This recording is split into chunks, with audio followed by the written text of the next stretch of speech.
ప్రియుడితో కలిసి జీవించేందుకు అడ్డుగా ఉందని కూతురు 5 ఏళ్ల కూతురు వెన్నెలని హత్య చేసిన తల్లి ఉదంతం ఇది. ఆహ్, ఏది బెంగుళూరులో జరిగింది. మర్హతల్లి దగ్గర గురువారం హసనాలో అమ్మాయిని అరెస్ట్ చేసి నగరానికి తరలించారు. దావణగిరికి చెందిన ప్రవీణ్, ప్రియాంక 15 సంవత్సరాల క్రితం పెళ్లి చేసుకున్నారు. ప్రవీణ్ ఓ ప్రైవేట్ కంపెనీ ఉద్యోగి. ప్రియాంక లాయర్‌గా పనిచేస్తుంది. వీళ్ళకి 11 సంవత్సరాల కొడుకు, 5 ఏళ్ల కూతురున్నారు.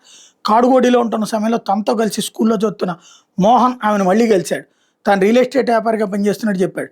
క్రమంగా ఇద్దరు మళ్ళీ సన్నిహితులయ్యారు. ఇద్దరి మధ్య సాన్నిహిత్యం విడదీయరానిగా మారిపోయింది. విషయాన్ని ప్రవీణ్ గుర్తించి ఇద్దరిని హెచ్చరించి పోలీసులకు కూడా చెప్పుకొచ్చాడు. అయితే కుమార్తెను తీసుకుని ఇల్లు వదిలి మోహన్‌తో సహజీవనాన్ని ప్రారంభించేసింది ఆ లాయరమ్మ. భర్తకు విడాకుల నోటీసులు పంపించింది. వెన్నెల అనారోగ్యం పాలై మరణించిందని భర్తకు తన సోదరుడికి చెప్పింది. అంత్యక్రియలు కూడా పూర్తి చేసేసింది. అయితే ఆ తర్వాతన పోస్ట్ మార్టం నివేదికను భర్తకు పంపించింది. విదేశాల్లో ఉంటున్న ఒక డాక్టర్ ద్వారా ఆ నివేదికను డాక్టర్‌కి ఆ నివేదికను ప్రవీణ్ పంపించాడు. అందులో పోస్ట్ మార్టం రిపోర్ట్ కరెక్ట్‌గా లేదంటూ చెప్పడంతో అనుమానంతో ప్రియాంక మీద ఆయన కంప్లైంట్ చేశారు. దర్యాప్తులో తీవ్రమైన విషయాలు వెలుగులోకి వచ్చాయి. బిడ్డ గొంతు నులిమి తల్లే హత్య చేసినట్టు గుర్తించి మోహన్ అరెస్ట్ చేశారు. అప్పటి నుంచి ప్రియాంక పరారీలో ఉంది. ఆమె హసానాలో తలదాచుకున్నట్టు గుర్తించి అరెస్ట్ చేసి నగరాన్ని తీసుకొచ్చి విచారణ ప్రారంభించారు. వాస్తవంగా ప్రియుడితో మరింత సన్నిహితం ఉండడానికి ఆ పాప అడ్డొస్తుందనే చంపేసినట్టు అనుమానిస్తున్నారు. మోహన్ మాయమాటలకి ఆమె దారి తప్పినట్టు గుర్తించారు. వాస్తవంగా వాడు కోటీశ్వరుడిని, రియల్ ఎస్టేట్ వ్యాపారిని అని చెప్పింది అబద్ధమట. వాడి దగ్గర ఏమీ లేదట.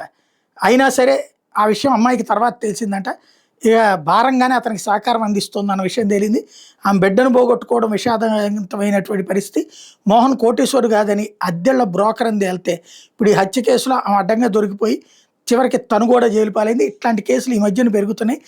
భర్త నిరంతరం కష్టపడి తీసుకొచ్చినటువంటి డబ్బులు ఆఫ్టర్ ఆల్ ఎవడి కోసం, ఎందుకు తేవు, నీ ఇష్టం, నువ్వు పోషించాల్సిందే కదా అంటూ వేరొకళ్ళతో, అంటే ఇంటి బాధ్యతలు మాత్రం పక్కన వదిలేసి ఇంకోటితో మాత్రం బాధ్యతలు పంచుకునేటటువంటి విచిత్రమైనటువంటి ధోరణి కొంతమందిలో పెరుగుతోందనడానికి సాక్ష్యం ఇది.